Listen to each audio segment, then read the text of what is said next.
Welcome back to another episode of Motogp Mac, and today we're going to talk about some of the updates that KTM brought to the test session that was in Sepang. Now, as we know, KTM yesterday did their team presentation for 2024, so it's a good time to talk about what they brought. Now, we do also know that they will run the carbon frames again this year. They have not decided on the final engine spec or aero spec for the 2024 season. Now, they're also working on electronics, so it's going to be a big test in Qatar for them just to tune everything in and make those final big decisions. Remember, they cannot develop their engine and they will only have one aero update from when they start the season. But one of the first and most noticeable things from the test that I noticed was they've changed the air intake from this type of air intake, as you can see on Danny's bike, to this type now. And as you can see, it is drastically changed in shape. It's a little bit kind of like the Yamaha-esque, really, if you look at it. But again, it is an interesting change, so that they're trying to obviously get more air into that engine, or what way they're trying to get it into the engine is very interesting.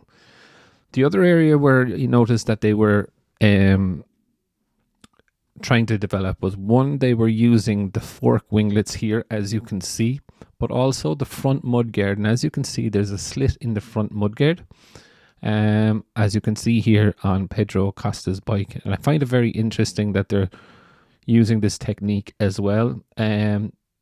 But I suppose the one that broke the internet was when Danny put on the front wing mudguard. Now, looks a little bit silly in my view, but I guess some people may like it. When you compare both mudguards to the standard one, you can see where the difference is and what they're looking for here. Another area where they were focusing on is that they were swapping between the second and the third iteration of rear wing that they introduced in 2023.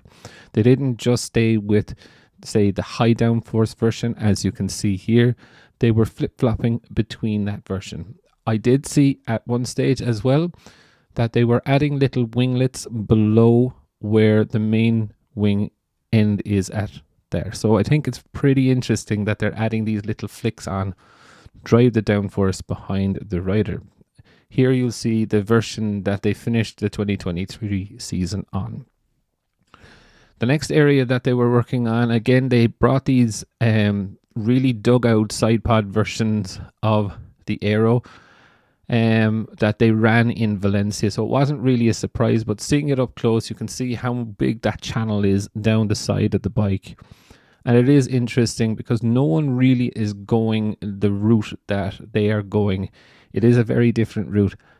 You know, Ducati are doing a blend of it. Aprilia are doing their own blend of it, but they don't have the big cutout channels. Honda kind of have it, but it's what they learned off KTM, really.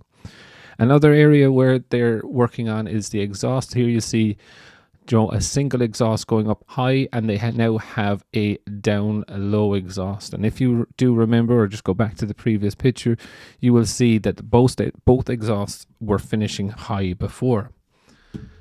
One of the last areas is that the carbon frame, and I really genuinely hope they keep the carbon frame black and do not paint it orange. I think it's really, really class in black.